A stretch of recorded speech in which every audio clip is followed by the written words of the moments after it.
Tak vás zdravím pri novom videu a máme tu takýto zes, hej, takýto zosilovač, ktorý, jak už možno niektorí vedia, že to je zosilovač od kanálu Radio Tesla Dnes. To som s ním vykšeftoval. On totiž kúpil dva a sme sa dohodli, že jeden teda pôjde ku mne a teda je to tento kúsok, ten lepší, on mal ten horší. No, je to ťažké jak svinia. A toto trafo je veľké, jak keby, ja neviem. Vidíte, aké obrovské je to trafo. Tak na tom videu to akurát tak vyzerá, že to je malé, ale keď sa pozrieme od mojej ruky, tak... Hej, na porovnanie, elektrónka, ECL-ka, hej, postavím mu tam. Tak asi už je väčšine ľuďom jasné, ako asi je veľké to trafo.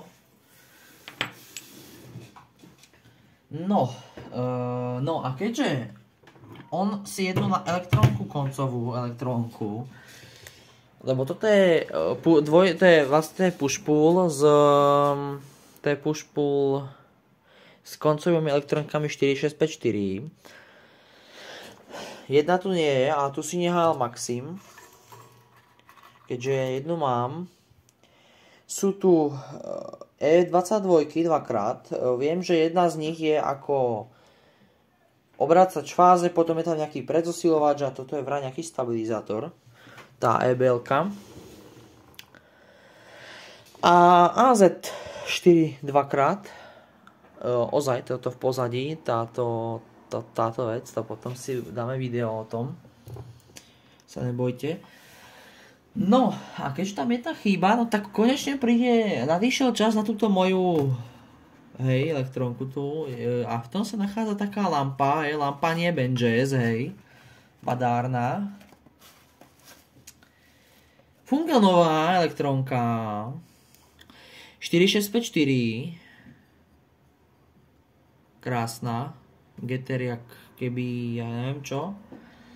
Takže tu pristane tá nová elektrónka, keďže ono by sa hodilo mať obe elektrónky fungelnové, že áno, potom by to malo... Toto by to aj tak malo byť, že každá elektrónka by mala byť v rovnakom stave ako tá druhá, lebo tak funguje push-pull. Ale takto sa bude musieť potom nastaviť tak podľa stavu tých elektrónok. Vraj toto je koncový stupeň z čoho to je? To je tuším z tejto... No, z takej ústredne DO10, alebo čo to bolo. Taká ústredňa, pekná, s takým gramofónom. No, začal by som tak, že by sme sa mohli pozrieť, či tam sú aspoň nejaké tie poistky.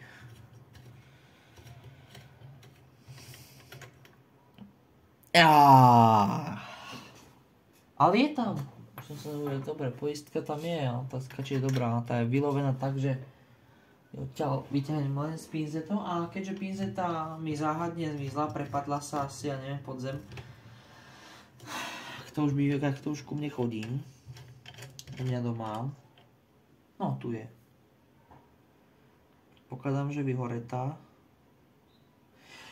To je výborné, akože nechcem byť zlý, ale tu nejaký pánko sa rozhodol, že do tejto poistky, tá je dobre v prdeli, že do tejto poistky prehorenej si vrazí, neviem, to nebude určite vidieť na tom videu, možno trochu, sa rozhodol, že si tam vrazí kus drôtu, namiesto tá poistka bola vyhoretá a vrazil si tam kus drôtu. Takže... To je koľkatka? 2,5 A, hej. No, keďže ja som tu nejaké poistky mám, a to budú také vyššieho charakteru, tak zistíme, že tu mám nádhernú, ničím nerušenú 2,5 A poistku, takže tu si tam potom dáme, len je taká trošku, že tie čapičky sa hýbu, aby sa nepoškodila. Tak tam to vyrieším veľmi rýchlo a efektívne. Dám tam trošku na tú poistku sekundiák, aby sa nehýbali tie vývody. Tak nechám to zoschnúť a bude dobré. Poistka jak nová.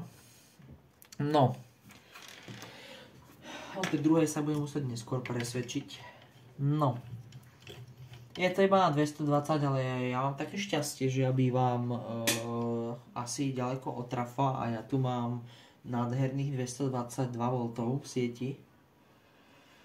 Takže teraz to mám také výhodné. Normálne dal som multimeter do siete a zrazu už 222, tak mám väčšinou. Teda. Ukáž, tak len tak. Teraz, lebo niekedy mám 222 a niekedy mám 230, tak divne to ja mám. Čo mám teraz v sieti? Tak, zo srandy. No teraz tam mám 230, akurát. No, to je jedno. Niekedy tam mám 220. No. Takže asi by som začal, že si povyberáme tie elektrónky. No, jasné. To som nečakal, že pôjde tak ľahko dole.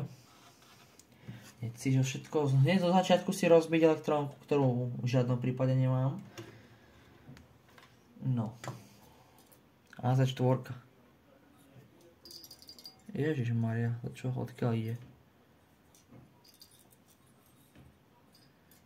Dobre, to je petici. Už som sa zlakol, že prúser. Dobre, teraz toto už opatrne drží v petici, môžem ju tak nenápadne podpáčiť. Tak. Aj v tejto hrkoce, ale nepresýpa sa v tej elektrónke nič, takže tá je druhá AZ4. Ja mám... Tieto sú rovnaké, lenže ja mám tam ten zdroj. To Tesla BS275. Tam sú dve AZ-ky a jedna z nich je taká tlstejšia a tá druhá je taká užšia. Neviem prečo, sú to rovnaké značky, možno, že tá druhá nejaká výkonnejšia, neviem, nechápem, neviem. Alebo im to tak vyšlo. Ťažko povedať. Tak. Anoda dole. Táto sa nám ale hýbe v petici, tak musím ísť na to tak jemnejšie. Nemôžem ťahať do ryti. Tieto elektrónky sú pekné, ale problém, že ich nemôžete ťahať, lebo furt sú... Aha, tak nie je povolená. Aj. A teraz otázka, čo to tam tak kvalitne hrkoce. Či je to lepidlo, alebo je to niečo v elektrónke.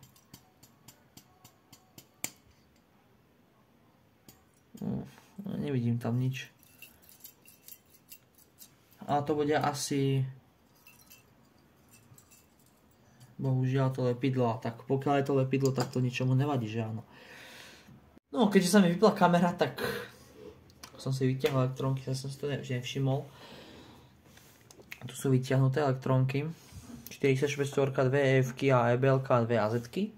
Štvorky.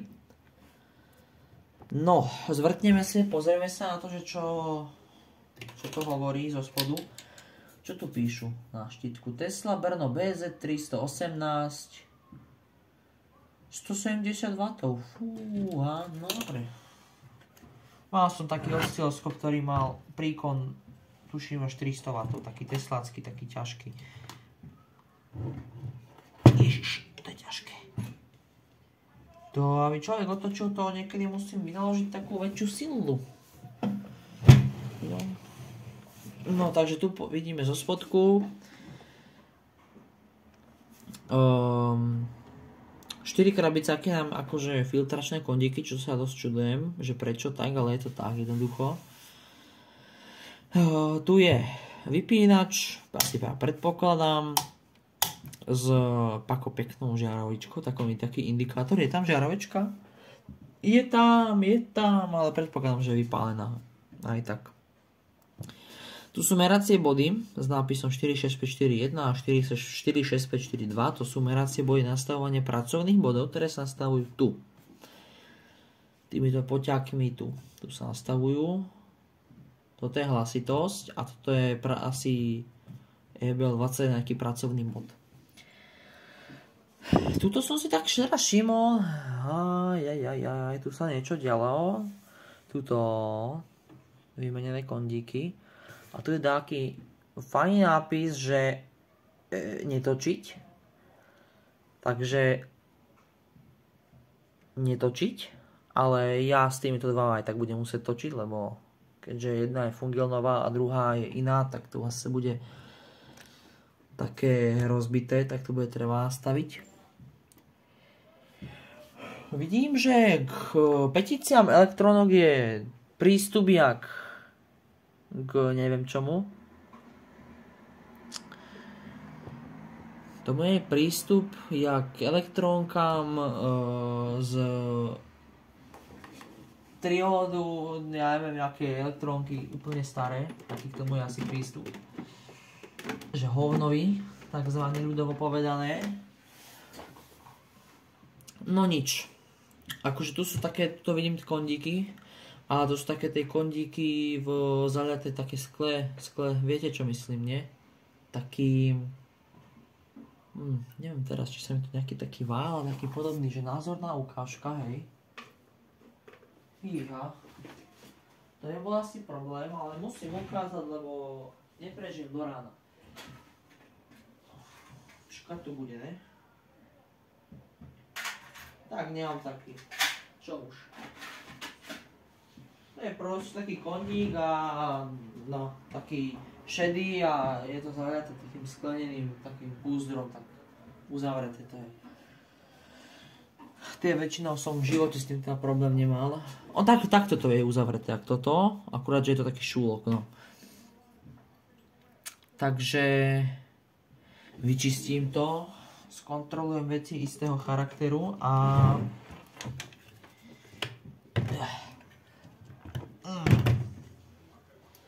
uvidím, že čo bude treba, čo nebude treba a tak rôzne.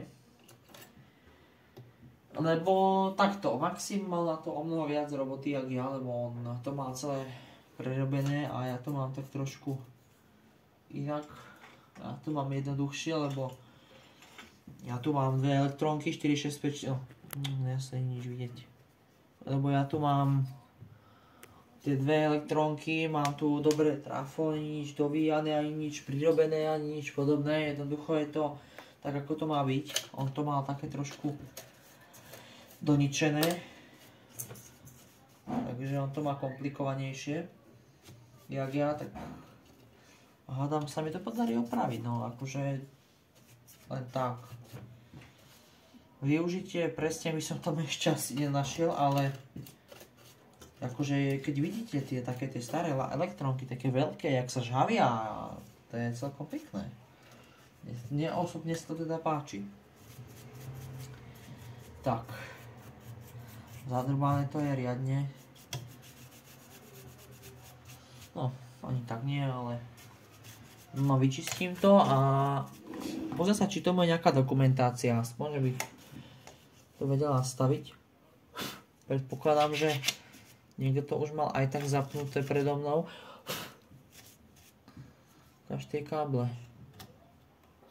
To sú také tie hyper super kvalitné káble od Tesly. Ale pokiaľ neviem, no ja nemám káble veľmi. Také to.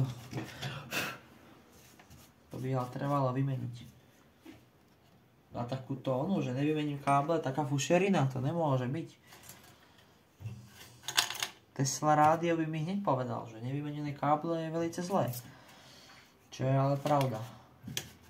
Môžem si narobiť takú škodu, že vyrazím poistky, lebo tam nejaký skrát bude medzi tými káblami, alebo si budem vypalovať poistky a budem to tu hľadať jak sprostý.